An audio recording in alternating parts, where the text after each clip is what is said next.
자, 마가복음 1장이고요. 19절에서부터 20절까지 말씀 2절 말씀을 우리가 천천히 한 목소리로 읽기를 원합니다. 자, 19절부터 같이 읽어볼까요? 시작!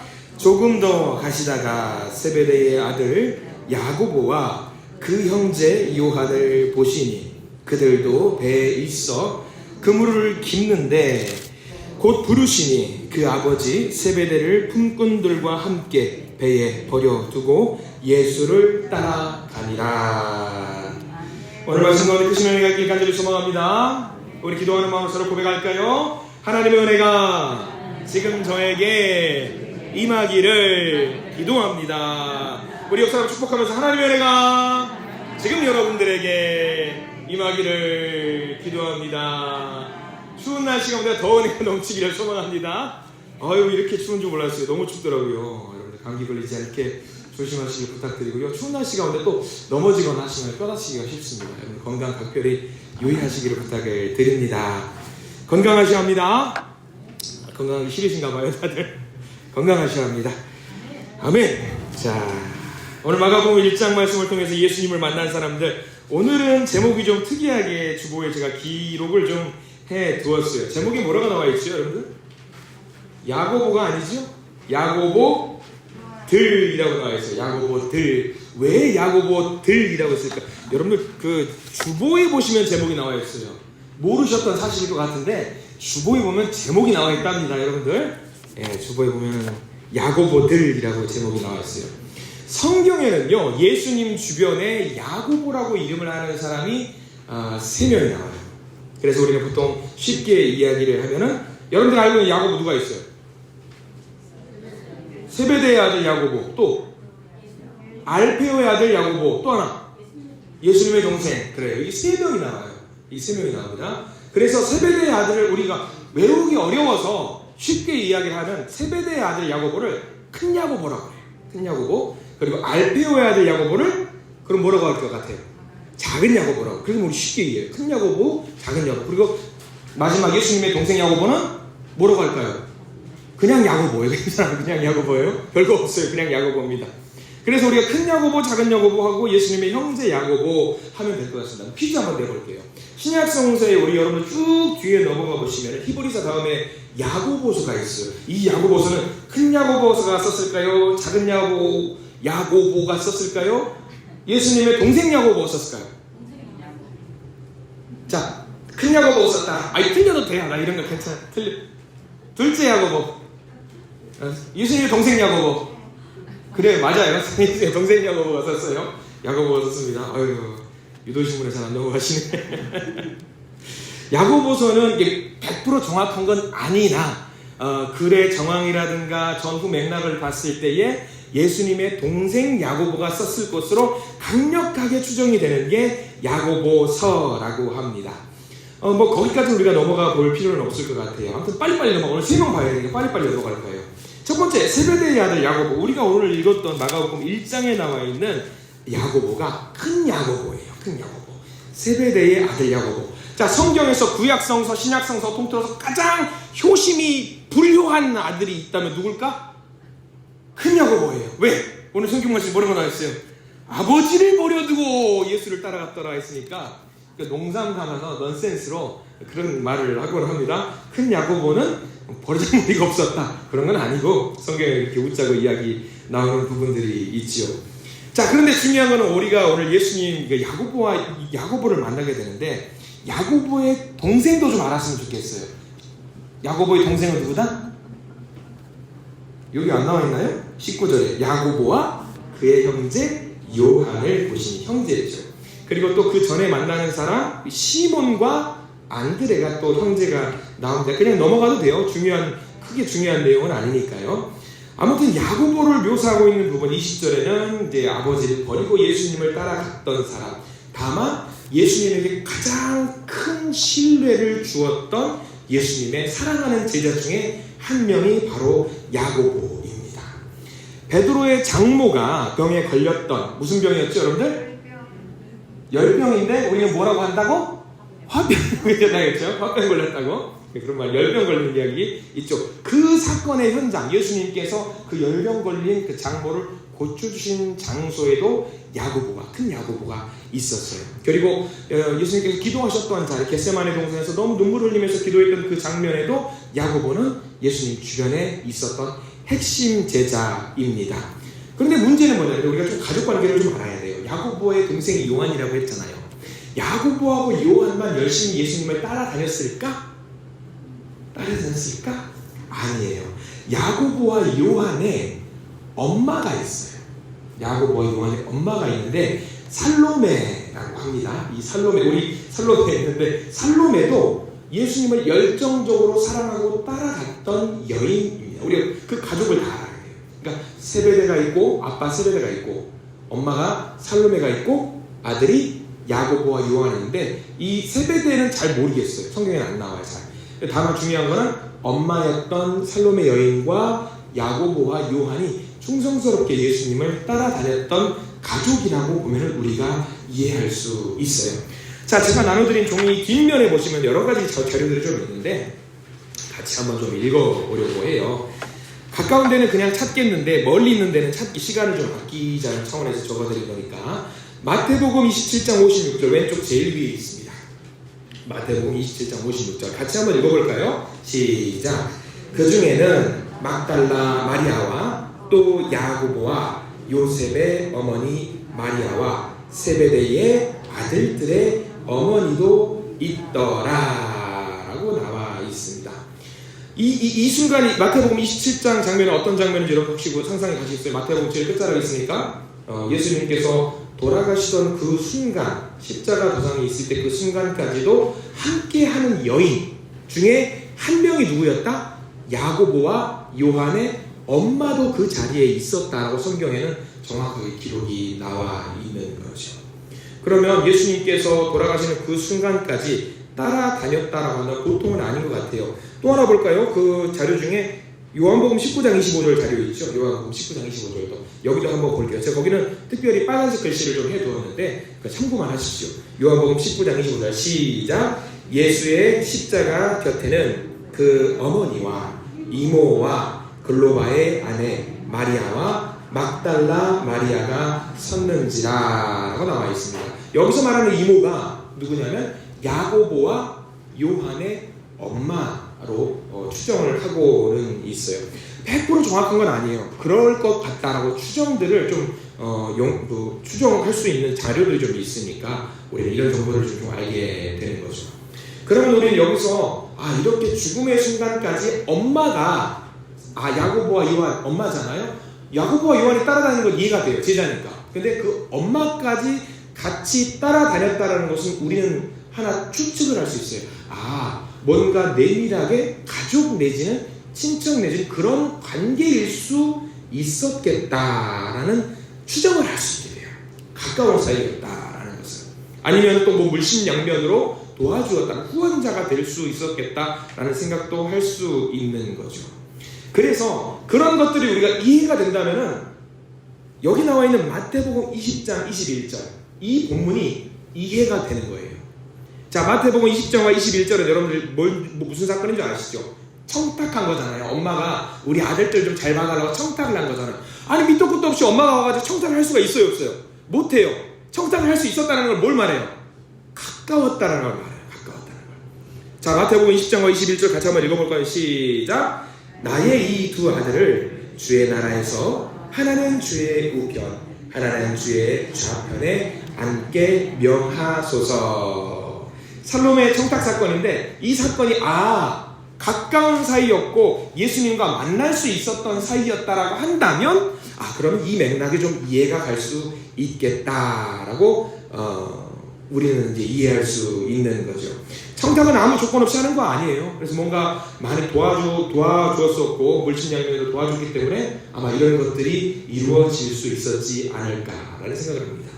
또 하나 여러분들 야고보와 요한 그 가족들에 대해서 알아야 될 정보가 하나 있어요. 뭐냐면 그 시대를 살아가는 야고보와 요한 세베대라는 사람은요 정확하진 않지만 그 시대 그 동네에 살아갔던 굉장히 재력가였다라는 정보들이 있어요.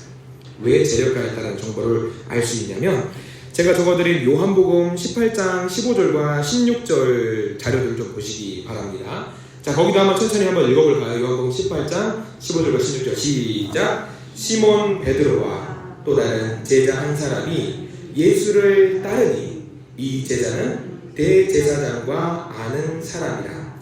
예수와 함께 대제사장의 집들에 들어가고 베드로는 문 밖에 서 있는지라.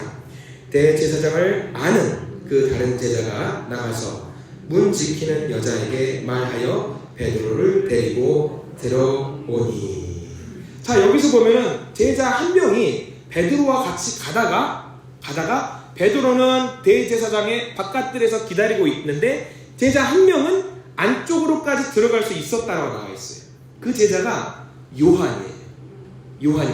그럼 요한은 대제사장의 안뜰까지 얼굴만 가지고도 들어갈 수 있었다라는 것은 뭘 말하냐면 대제사장과 가까운 사이였다라는 것. 그 수하에 있는 많은 사람들이 요한 오셨어요 라고 말할 정도로 가까운 사이였다라는 것을 알게 되는 거죠. 그러면 대제사장의 집으로 얼굴만으로 아무나 출입할 수 없잖아요. 나름 높은 사람들끼리만 서로 소통하기 할 테니까 요한도 이 세베데의 가족들도 그러면 대제사장과 가까이 할 수 있었던 재력가 내지는 영향력을 행사할 수 있었던 그런 사람이었겠다라고 우리는 추측을 할 수 있는 거죠. 결정적인 힌트가 하나 더 있어요. 저 오른쪽에 이제 그림을 하나 그려왔어요. 이게 뭐냐면 티에플로라는 사람이 이 그린 십자가의 예수 그리스도라는 작품이거든요. 근데 여러분들 성화 이것뿐만 아니라 성화를 많이 보시면 특징이 하나 있어요. 그냥 대수롭지 않게 볼 수 있는데 예수님께서 그리고 강도들하고 십자가에 못 박히신 다음에 보면은 이상하게 주변에 로마 병정들이 있잖아요. 그리고 여러분 생각해 보세요. 그 상황에 여러분들이 들어가 보세요. 그러면 그 앞에 예수님의 십자가 바로 발 밑에 누가 있냐면 여인들과 남자 청년이 한 명 있어요. 네. 그런데 여러분 생각해 보세요. 지금 사형을 집행하는 과정 중에 있는데 그 둘레에 사람들이 그 안으로 들어올 수 있을까요, 없을까요? 냉정하게 판단해 보세요. 못 들어와요. 병사가 치고 있으니까 못 들어와요. 근데 성화에는 하나같이 뭐냐면 오늘 그림처럼 여인들과 어떤 청년 같은 한 사람이 그 앞까지 진입을 할 수 있었다는 성화로 대부분 다 묘사가 돼요. 왜 그랬을까? 로마 병정들의 터치를 받지 않는 나름 재력가가 있지 않았을까라는 추측을 할 수 있는 거죠. 그게 바로 이 세베대의 가문이 이 연관이 돼 있으니까 이렇게 안쪽까지 진입할 수 있었다라고 우리는 추측을 하게 되는 거죠. 큰 야고보와 요한, 우리는 이런 사람이었구나. 예수님의 제자였지만 그 가족 전체가 예수님을 따라다녔던 사람이구나 라고 우리는 추측을 할 수가 있는 거죠. 자, 그래서 여러분들 지난 시간에 우리가 그 보아너게라는 사람 별명을 가진, 그래서 야고보와 요한 둘 다 보아너게라는 별명을 갖고 있었던 사람이었다라고 우리가 말씀을 드렸지요. 아무튼 열정만큼은 뜨겁게 예수를 사랑했던 것, 그 둘만 그랬던 것이 아니라 그 엄마 역시 열정적으로 예수님을 사랑했던 사람이었다라는 것을 우리가 알게 됩니다. 그러면 또 하나 더 알아볼게요. 예수님의 제자들 중에서 가장 처음으로 순교를 당한 사람이 누굴까? 가장 처음. 당연히 누굴까요? 오늘은 야고보입니다. 예수님의 제자들 중에 야고보가 가장 처음에 순교를 당하는데 그것에 대해서 사도행전 12장 1절 2절 제가 여기다 적어놨거든요. 사도행전 12장 1절과 2절 말씀을 제가 적어놨어요. 그 성화 바로 왼쪽 위에 있습니다. 같이 한번 읽어볼까요? 시작. 그때에 헤롯 왕이 손을 들어 교회 중에서 몇 사람을 해하려 하여 요한의 형제 야고보를 칼로 죽이니. 이거 죽이는 것도요 굉장히 얍삽하게 이게 야고보를 죽이게 되거든요. 이때 당시에 유대인들에게는 그 사형 제도가 있었어요, 없었어요, 여러분들? 이때는 유대인들에게는 자기들이 사형을 집행할 수 없어요. 오로지 어디서만 사형을 언도할 수 있냐면 로마에서만 이 사형을 언도할 수 있어요. 근데 이제 괘씸한 거예요. 예수님의 제자들이 복음을 막 전하니까 쟤네들을 어떻게 혼내줘야 되겠는데 괘씸한데, 근데 딱 타이밍이 보니까 무슨 타이밍이 있냐면 3개월 로마 총독이 공석일 때가 있어요. 병으로 죽게 돼가지고 다음 총독이 올 때까지 3개월 정도 공석이 있어요. 그 3개월 찰나에 유대인들의 환심을 사기 위해서 종교 지도자들이 야고보를 잡아들여서 죽여버려요. 그런 일이 발생을 하는데 여기서 이제 간결하게 묘사가 되어 있는 부분들이 있습니다. 이때 일화들이 좀 있어요. 제가 좀 몇 개 자료를 좀 가져와 봤는데 한번 여러분 들어보세요. 야고보가 이제 사형을 이제 언도를 받고 이제 죽으러 가는 그 상황 속에서도 야고보가 전도를 했다라고 하는 그 기록들이 좀 있어요. 이런 내용들이 기록이 되어 있습니다. 한번 들어보십시오. 야고보를 재판소에 연행한 사람은 야고보의 신앙 간증을 듣고 감격한 나머지 자기도 그리스도 신앙을 고백하였다. 때문에 두 사람은 다 사형 언도를 받았다. 형장으로 끌려가며 그는 야고보의 축복을 간절히 원했다. 야고보는 잠시 생각하고 나서 샬롬, 당신에게 평안이 있을지어다 라고 하며 그에게 입맞추었다. 그리고 두 사람은 함께 목이 잘렸다 라는 내용으로 그 야고보가 최후를 맞이하는 이야기가 전래되고 있습니다. 아무튼 예수님의 제자들 중에 가장 첫 번째로 고난의 장을 마셨던 사람이에요. 이 야고보는요, 재밌는 이야기를 사실 살펴보면 굉장히 많이 있습니다.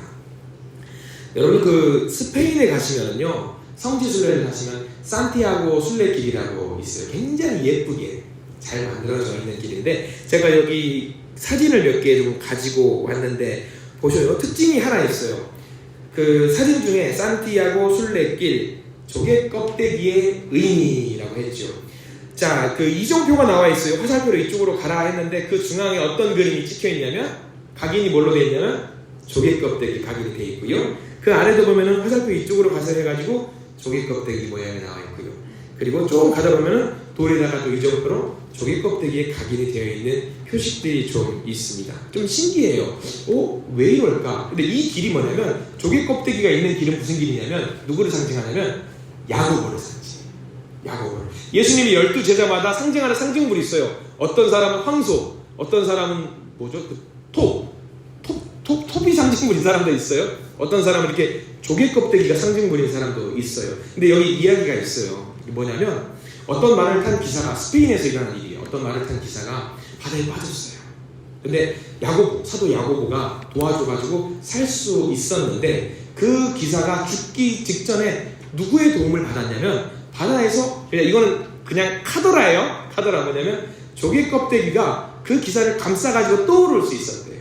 그 떠오르는 걸 보고 야고보가 도와줘서 살았다라는 이야기가 야고보 사도를 중심으로 내려오는 어떤 썰이 하나 있어요. 또 하나는 뭐냐면 이제 야고보가 죽었어요.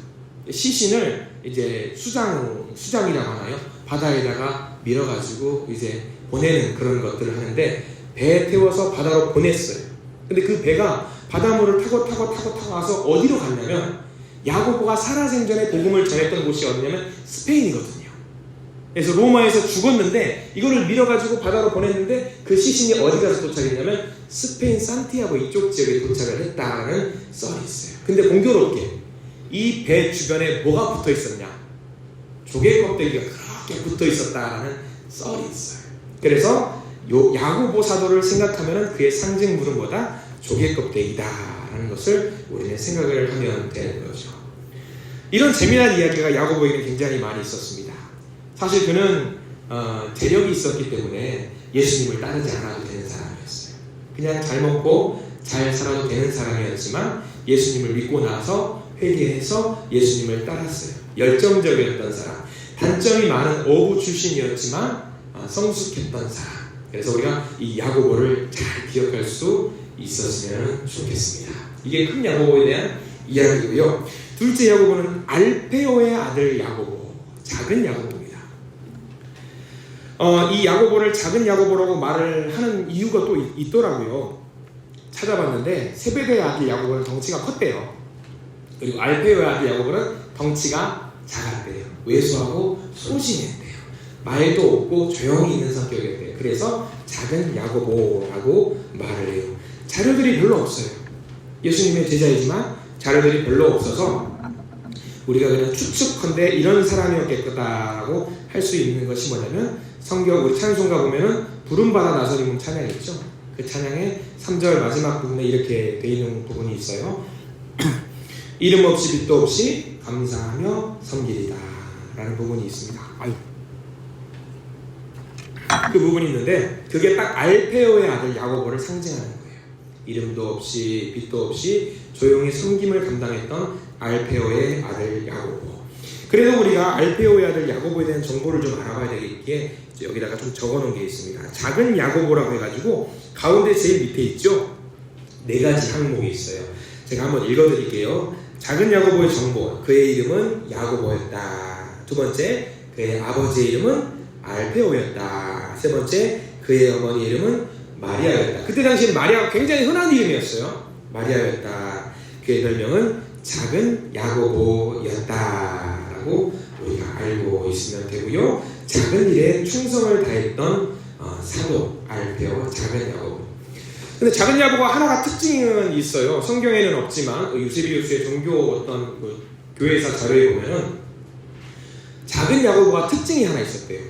뭐냐면 무릎이 우리가 사는 무릎이 마치 낙타의 발굽 모양을 하고 있었다라고 해요.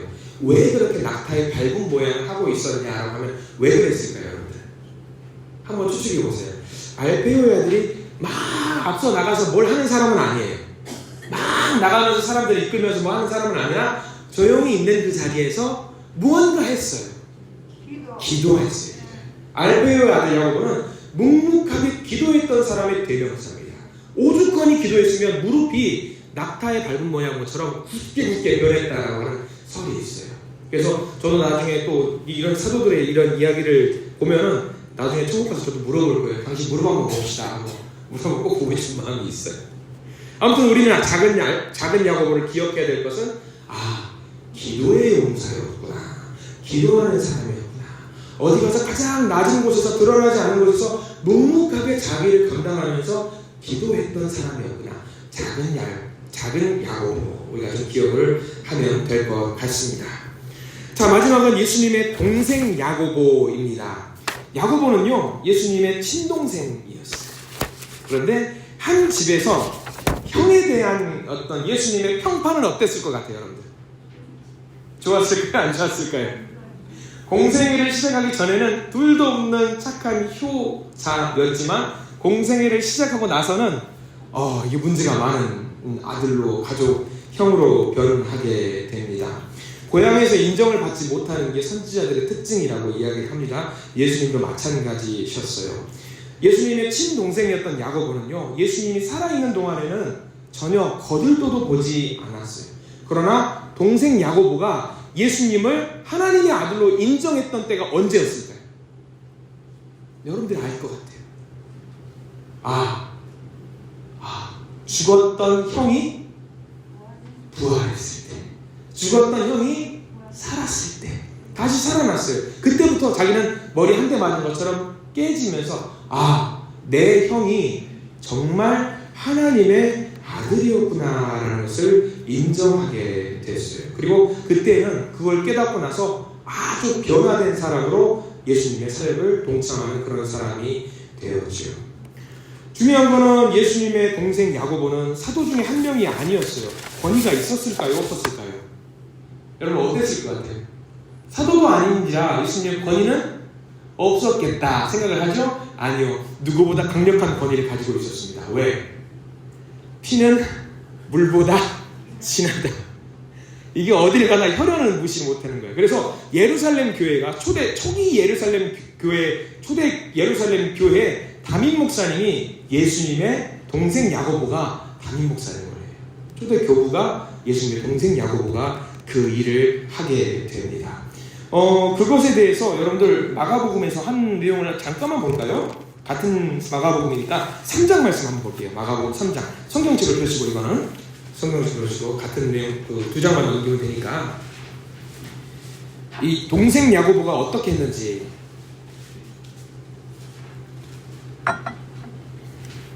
마가복음 3장이고요. 31절, 32절, 33절 말씀이에요.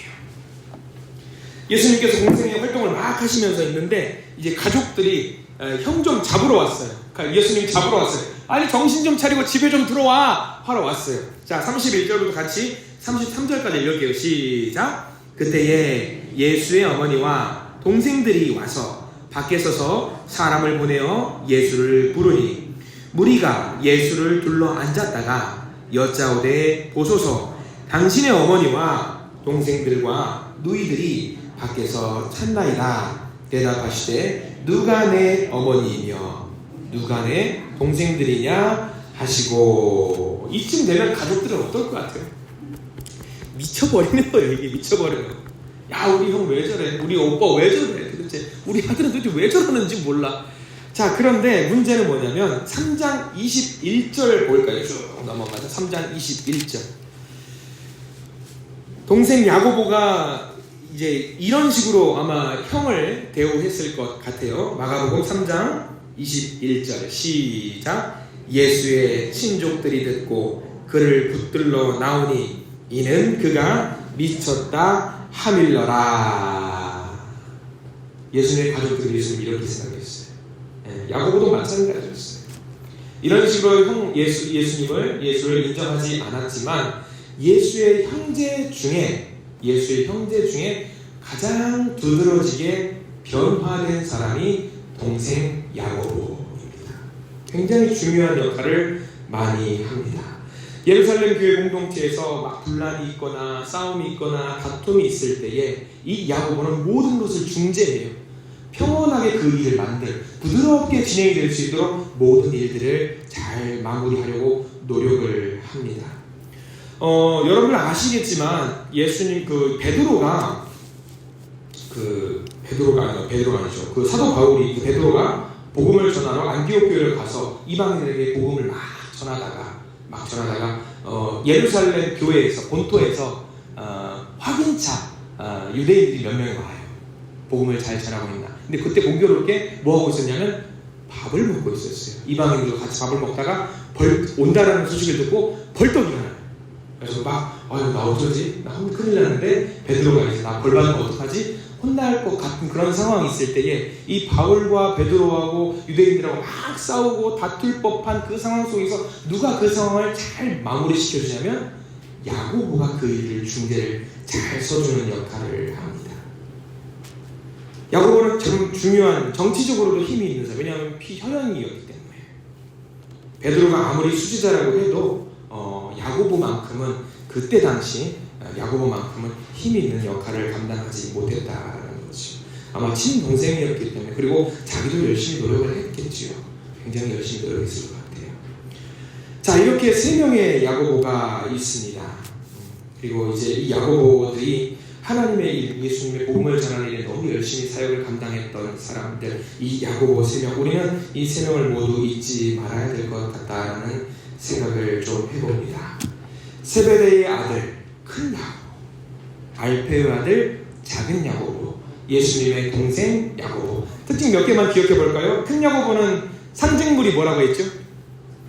다 잊어버리셨죠? 조개 껍데기. 그리고 그는 어디서 복음을 많이 전했다? 스페인에서 복음을 많이 전했고 재미있는 이야기들이 많이 있다. 작은 야고보는 뭐만 기억하면 될 것 같아요? 무릎만 기억하면 되겠죠. 무릎. 낙타 무릎의 모양을, 낙타의 맑은 모양을 하고 있는 작은 야고보. 그리고 예수님의 동생 야고보는 이제 예수님의 부활을 보고 나서 너무 열심히 회심하고 예루살렘 교회 첫 번째 교부가 되었던 야고보. 자, 이들의 사역의 결과물들이 지금 우리의 믿음 생활이라고 보셔도 무방할 것 같습니다. 순교를 각오하고 어딘가 우리가 복음을 전하러 갈 필요까지는 없겠지만 우리 마음속으로 우리도 이런 사람들의 모습을 생각하면서 나도 기도하고 나도 사람들에게 선한 일을 하고 예수님의 복음을 전할 수 있으면 참 좋겠다 하고 기도하실 수 있는, 행동으로도 옮기실 수 있는 우리 모든 성도님들 되시길 간절히 소망합니다. 기도하겠습니다. 주님 감사합니다. 오늘 우리는 예수님 가까이에서 충성된 사역을 감당했던 야고보들을 만나고 왔습니다. 세베대의 아들 야고보, 알페오의 아들 야고보, 그리고 예수님의 동생이었던 야고보. 이들 모두가 자기들의 목숨을 걸고 예수님을 전했던 사람들입니다. 이들의 믿음을 본받아 우리가 있는 그 자리에서 최선을 다해 기도하고 찬양하는, 예배하는 우리가 되도록 도와주시옵소서. 복음 전파자의 사명을 감당하기로 마음먹은 그 사람들과 힘과 능력을 같이 할 수 있는, 그래서 선교의 사명을 감당하는 그들을 위해서 기도할 수 있는 또 우리가 되도록 주님 인도하여 주시옵소서. 예수 그리스도 이름으로 간절히 기도드립니다. 아멘.